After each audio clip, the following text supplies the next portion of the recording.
बास आता मला कंटाळा आलाय. काय तुला कंटाळा आलाय?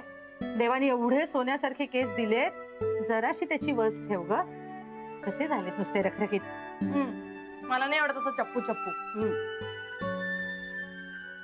आई काय आई काय इथपर्यंत काय तेल लावतेस असू दे. ग? हे बघ, तुला तेल लावून तुझ्या दोन घट्ट वेण्या जरी घातल्या ना संपदा, तरी तू छानच दिसणार आहेस. कारण तू मुळातच छान आहेस. संपे, महेशशी बोलणं झालं का तुझं? नाही, त्या दिवशी न भेटता न बोलता गेला ना तो. असेल काहीतरी इमर्जन्सी. त्याने तरी कुठे फोन केला? अगं मग तू करायचंस ना. मी करायचा? बाबा चूक कोणाची आहे? त्याची. तो मला न भेटता निघून गेलाय. मी तर तयार होते त्याच्यासोबत जायला. तू लावू ग. अगं संपदा, असं काय बोलतेस? तुला काळजी वाटत नाहीये का? बाबा तो लहान आहे का आता त्याची काळजी करायला? महेश बद्दल नाही म्हणत आहे मी. तुझ्या सासूबाई आजारी आहेत, त्यांची काळजी नाही वाटत तुला? बाबा आता त्यांची नव्याने काय काळजी करायची? चांगल्यातल्या चांगल्या डॉक्टरांची ट्रीटमेंट सुरू आहे त्यांच्यासाठी, पण त्याच ऐकत नाहीयेत. त्यांना मुलासाठी गरम गरम पोळ्या करायच्या असतात, नवऱ्याच्या मागे मागे टिफिन रुमाल सगळं घेऊन फिरायचं असतं. हे ना मला नाही जमणार. त्या नाचत असतील, मला नाही करायचं असतं. तू काय बोलतेस? तुला काही कळतंय का? हे बघा बाबा, आपल्यात ना कम्युनिकेशन गॅप आहे, त्यामुळे मी काहीही बोललेले तुम्हाला नाही कळणार. त्यामुळे जरा स्पष्टच सांगते. महेशचा मला फोन आला, त्याने माझी माफी मागितली तरच मी जाणार, नाही तर जाणार नाही. ऐकतेस ना? लाडक्या लेकीची मुक्त फळं ऐकतेस ना? ठीक आहे, तुम्ही करत बसा चर्चा, मी जाते झोपतला.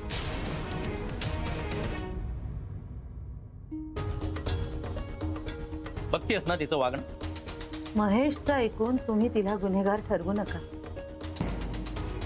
आपल्या समोर ती असं वागतेय, तिकडे काय वागत असेल याचा अंदाज येतोय का तुला?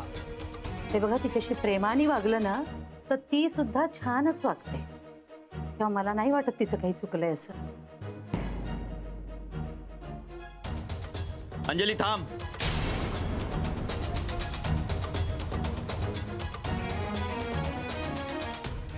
संपदावर आंधळेपणी प्रेम करू नकोस. ते आंधळ प्रेम आहे? महेश नवरा आहे ना तिचा. मग एवढा मोठा निर्णय घेताना त्याने एकतर्फी कसा घेतला? आणि तुमच्याशी बोलायच्या आधी त्याने संपदाशी बोलायला नको होतं? तिच्याशी बोलण्यात काही अर्थ आहे? जिभेवर कायम दुरुत्तर तयार असतात तिच्या. स्वतःशिवाय दुसऱ्या कोणाचाही विचार ती करायला तयार नसते. सासूबाई आजारी आहेत तिच्या, तिने विचार नको करायला एवढा. मग हे महेशला कळायला नको होतं? आपली आई आजारी असताना तो बायकोला माहेरी आणून सोडतो, भान नाही त्याला? म्हणजे तिने किती पिडलंय बघ त्यांना. त्या बऱ्या होईस तर सुद्धा तो तिला घरात ठेवायला तयार नाहीये. तुम्ही ना संपदाच्या बाबतीत एक ग्रहच करून घेतलाय. म्हणजे उद्या तिने मान जरी कापून दिली ना तरी तुम्ही म्हणाल खांद्यावर जड झाली होती म्हणून मान कापून दिली. अंजली, संपदाला पाठीशी घालणं सोड आता, नाहीतर ही मुलगी आयुष्यभराचं दुखणं होईल ना आपलं. स्वानंदीलाही संसार आहे, तिच्या संसारात प्रॉब्लेम नसतील. तिची सासू तर जरा जास्त कडकच आहे. आपल्यापर्यंत एक तरी गोष्ट आली का आतापर्यंत? सांग मला. मी हेच म्हणत होते. दोन्ही मुली माझ्याच आहेत. स्वानंदीचा अभिमान मलाही आहे, पण दोन मुलींच्यात तुलना करणं सोडा, कारण प्रत्येक मुलगी ही वेगळी असते. तरी लग्नानंतर काही गोष्टी प्रत्येक मुलीच्या आयुष्यात सारख्याच येतात. लग्नानंतर त्या एका अनोळखी घरामध्ये आलेल्या असतात. तिथे नाती जपावी लागतात. दुसऱ्याला न दुखावता नाती जपावी लागतात. अंजली, तूही ते केलेस. हो, पण तो काळ वेगळा होता. आताच्या मुली स्वतंत्र विचारांच्या असतात. विचार स्वतंत्र झाले तरी नात्यामधलं तंत्र अजूनही बदललेलं नाही. काही वेळेला स्वतःचं मन मारून नाती जपावी लागतात. अशी जपलेली जोपासलेली नाती पुढच्या पिढीच्या कामी येतात. आणि हे एक स्त्रीच करू शकते. म्हणजे महेशची काहीच चूक नाही असं म्हणायचं का तुम्हाला? अंजली, एक स्त्रीच घर बांधून ठेवू शकते. आणि ही तिच्या मागची कटकट नाहीये, ते निसर्गानं तिला दिलेलं वरदान आहे. आणि एक स्त्रीच क्लेश करून घरामध्ये असंतोष, असमाधान आणू शकते. पुरुष काही करू शकत नाही, कारण त्याच्या अंगी एवढं बळच नाही. म्हणून मी तुला परोपरीनं विनवतो, आपल्या संपीला समजावून सांग, हे असं वागून ती तिचं नुकसान करून घेतेय. उद्या काही झालं ना भलतं तर महेशचं काही बिघडणार नाही. आपली संपी कोसळून पडेल. एका समंजस शिक्षिकेची मुलगी नाही शोभत ती. मी समंजस आहे हे मान्य आहे ना तुम्हाला? मग माझं ऐका. काय ऐकायचं तुझं? संपदाला गुन्हेगार समजणं बंद करा. न्यायाधीश म्हणू नका. बाप आहात ना तुम्ही तिचे, मग बाप म्हणून समजून घ्या तिला. या सिच्युएशन मध्ये मी कसं तिला समजावून घेऊ सांग? तिची काहीतरी बाजू असेल, ती ऐकून घ्यायला हवी. आणि हे जर का करायचं नसेल ना, तर निदान तिला घालून पाडून बोलू नका. मी तिला घालून पाडून बोलतो? एका बापाची कळकळ तळमळ तुला दिसत नाहीये अंजली? दिसली कळकळ तुमची. ती नाराज होती, बोलत नव्हती, इथे यायला तयार नव्हती, तेव्हा तुम्हाला तिची काळजी वाटत नव्हती. अगदी सुखात होता तुम्ही. मलाच अन्न गोड लागत नव्हतं.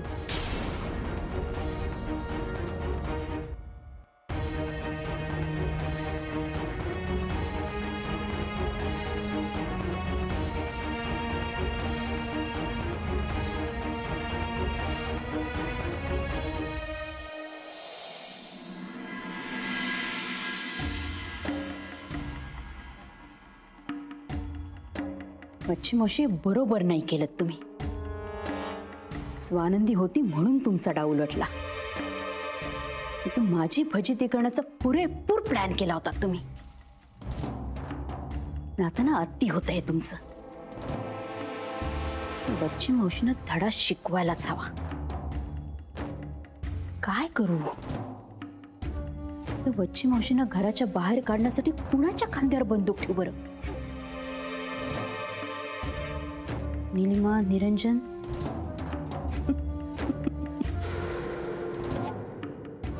स्वानंदी, तिला सतत सत्याचा पुळका आलेला. इंद्रनील, तो स्वानंदीच्या अधीन. हे वच्ची मावशीने यांना औषध आणून दिलं तर तेच घराच्या बाहेर जातील. शी, काय करू? कुणाची मदत घेऊ? कुणाची मदत होईल असं वाटतही नाहीये मला. बच्ची मावशी, आता तुमचा काटा ना मलाच काढायला लागणार आहे.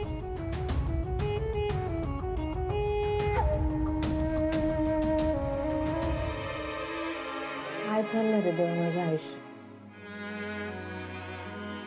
ललिता सतत माझा अपमान करत असते. मी त्रास देते तिला, पण मला ना देवा फक्त तिला त्रास द्यायचा असतो रे.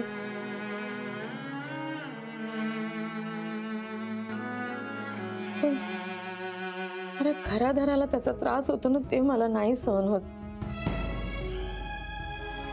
पोटच्या पोराने सांभाळावं तितकं सांभाळलंय रे मला या घरानं. माझ्यामुळे घराला त्रास झालेला मला नाही रे देवा. मी मी मी वचन देते बाबा, मी नाही आता ललिताला त्रास देणार, नाही देणार त्रास. सगळ्या घरादाराला त्रास देऊन आता काय मागताय देवाकडे बच्ची मावशी?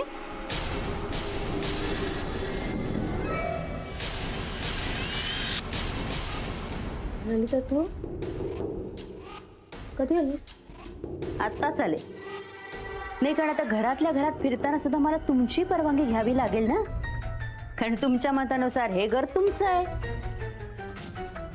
बस, मला काहीही ऐकायचं नाहीये तुमचं. सांगा ना, काय मागताय काय एवढं देवाकडे? का आता मला आणखीन कुठल्या पद्धतीने त्रास देता येईल ह्याचा वर मागताय देवाकडे? पण एक लक्षात ठेवा वच्ची मावशी, मला त्रास देणाऱ्या माणसाच्या मागे देव जरी उभा राहिला ना तरी त्याच्या समोर ताठ मानेनेच उभी राहीन मी, पण माझ्या शत्रूला सोडणार नाही.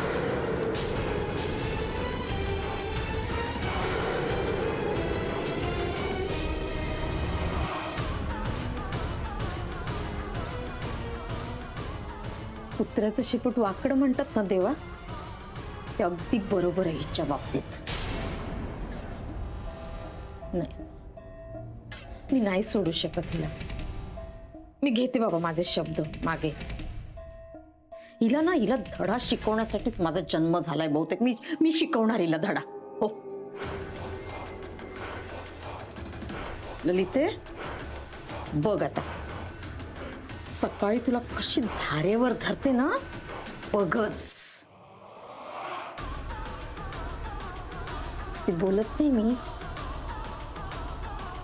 ती बोलते ती टुच्ची, करते ती वच्ची.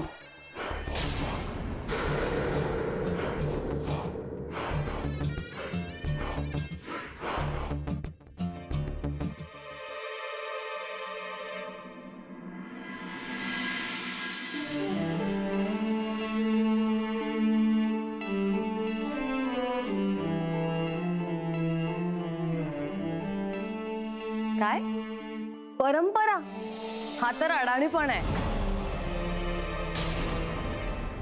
बायकांनी डोक्यावर पदर घेऊन राहणं म्हणजे पुरुषांनी घातलेलं बंधन आहे. आपण का गुलामी सहन करायची? काही कसली गुलामगिरी? ज्या सुनेचं आपल्या कुटुंबावर प्रेम असतं तिला आवडतं असं परंपरा पाळायला. किती पटापट रंग बदलतेस ग स्वानंदी. माझी बाजू घ्यायची सोडून सासरच्यांची बाजू घेतलीस. मला खाली दाखवायचं होतं ना तुला. नाही ग ताई. म्हणून सगळ्यांसमोर मला बोललीस नाही काय? पण ताई पण खूप छान दिसते. ताई तुझी कुचकट दिसते. काय तुम्ही सारखं का बोलता असं ताईबद्दल? कारण ती आहेस तशी.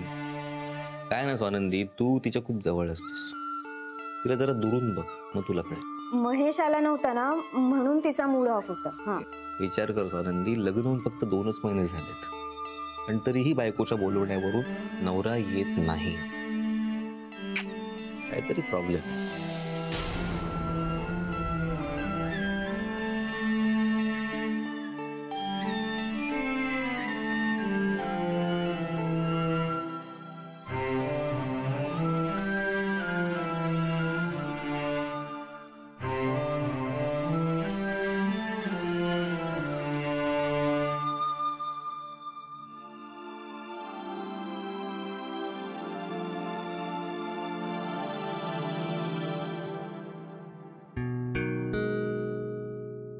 स्वानंदी, काय ग? काही नाही, ते झोप येत नाहीये. का ग, काही होतंय का तुला? नाही, थोडं अस्वस्थ वाटतंय मला ना. सतत असं वाटतंय की माझं माहेरच्यांकडे दुर्लक्ष होतंय. म्हणजे ना, माहेरी काही प्रॉब्लेम असेल तर मला लक्ष द्यायला होत नाहीये. आई आधी सगळं सांगायची. बहुतेक तिलाही आता सांगताना संकोच वाटतोय. काय झालं, तुम्ही असं का हसलात? अगं नाही, तसं नाही. काय झालं माहिती का स्वानंदी, हल्ली लग्नाचं वय वाढलंय ना. म्हणजे पूर्वी कसं असायचं बघ, शिकलेल्या असल्या ना तरी मुली तशा लहानच असायच्या ग. त्याच्यामुळे एकदा लग्न झालं ना की मग माहेरी काही प्रॉब्लेम असला तरी मुलींनी त्याच्यात लक्ष द्यावं अशी अपेक्षाच नसायची. पण आता कसं असतं की तुम्ही नोकऱ्या करता, स्वतःच्या पायांवर उभे आहात तुम्ही, त्याच्यामुळे माहेरी सुद्धा तुमच्या शब्दाला वजन असतं. हो, म्हणजे आमच्या घरी कुठलाही प्रॉब्लेम आला ना की बाबा आम्हा दोघींनाही विचारायचे, आमचीही मतं घ्यायचे. तेच तर म्हणते, आमच्या वेळेला नव्हतं ग असं. म्हणजे कसं व्हायचं की एकदा लग्न करून गेलं ना की माहेर हे फक्त आधारापुरतं उरायचं. तुमचं तसं नाहीये ग. तुम्ही स्वतःच्या पायावर उभे आहात.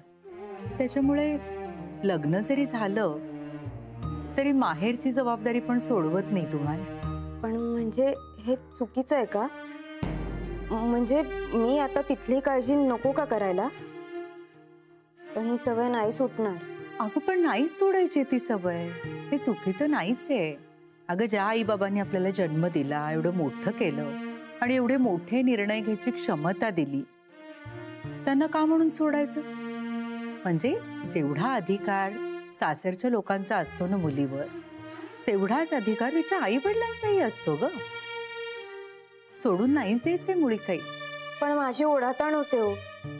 तुम्हाला कळतंय ना, इमोशनली ओढाताण होते. म्हणजे आपल्या घरी छान समारंभ सुरू असतो आणि नेमकं त्याच वेळी माहेरी काहीतरी गंभीर घडत असतं. दोन्हीकडे जीव अडकल्यासारखं होतं. अगं तीच तर परीक्षा असते मुलीची. म्हणजे तिला कसं दोन्ही घराचा समतोल साधायचा असतो ना. दोन्ही वेगवेगळ्या वातावरणातल्या कुटुंबांना एकत्र आणायचं असतं, परत स्वतःला जुळवून घ्यायचं असतं आणि इथल्या काही तक्रारी तिथे करायच्या नसतात आणि तिकडचा काही उणेपणा तर इथल्या अजिबात सांगायचा नसतो. सगळी तारेवरची कसरतच असते ग बाई. मग ती जमते प्रत्येकीला? हो जमते की अगदी छान जमते. म्हणजे देवानी प्रत्येक बाईला तशी एक शक्तीच दिलेली असते. पण फक्त काय ना स्वानंदी, ही जी शक्ती आहे ना, ही अतिशय युक्तीने वापरायची असते. म्हणजे म्हणजे कसे माहितीये का, हे सगळं करताना दोन्ही कुटुंबातल्या कुठल्याही व्यक्तीला आपण दुखवायचं नसतं. मग हे आता आपली किती घुसमट होते. हो ना, घुसमट तर होतेच, पण त्यातूनच तर एक चांगली बाई म्हणून घडत जाते ना मुलगी. आता आपण हे सगळं बोलतोय त्यामुळे असं सहज आठवलं. बाबांनी सांगितलं होतं की मुलीला ना हिंदीत दुहितर म्हणतात, म्हणजे दोन्ही कुटुंबाचं हित साधणारी. खरंच छान आहे नाही? बरं स्वानंदी, हा एक विचारू का ग? हो विचारा ना. आता काय प्रॉब्लेम झालाय? म्हणजे हे बघ, मला काही फार तपशिलात वगैरे सांगू नकोस ग. आणि सांगण्यासारखं नसलं ना तर अजिबात सांगू नकोस. हा ताई हल्ली खूप विचित्र वागते.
रडू नकोस पण. काकू ये.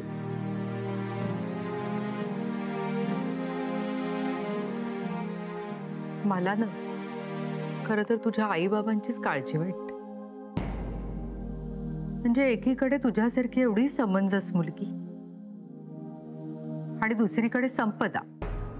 काकू पण ताई वाईट नाहीये, फक्त थोडी हट्टी आहे. अगं हो, पण हट्टीपणा हा गुण कधी असतो? त्यात स्वार्थ नसेल तरच ना. पण हट्टीपणा जर स्वार्थाने लडबडलेला असला तर तो वाईटच ना ग. आणि त्याचा इतरांना त्रास होत असेल तर फारच वाईट ना. आता आज पण बघ ना, तिच्या सासूबाईंना बरं नव्हतं ना, म्हणून त्या आल्या नाहीत की नाही. हो, पण आई म्हणाली ना की ती सगळं करून आली म्हणून.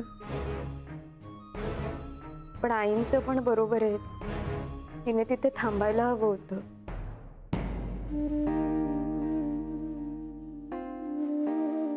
सगळं होईल ना व्यवस्थित. हो, होईल सगळं व्यवस्थित.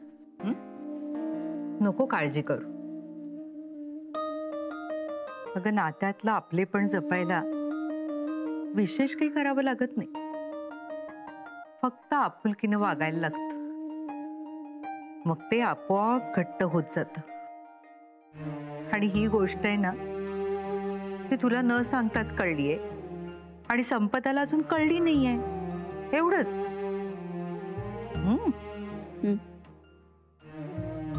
म्हणून टेन्शन घेऊ नकोस, होईल का सगळं व्यवस्थित. आणि त्या टेन्शननी झोप तर अजिबात उडवू नकोस. हा,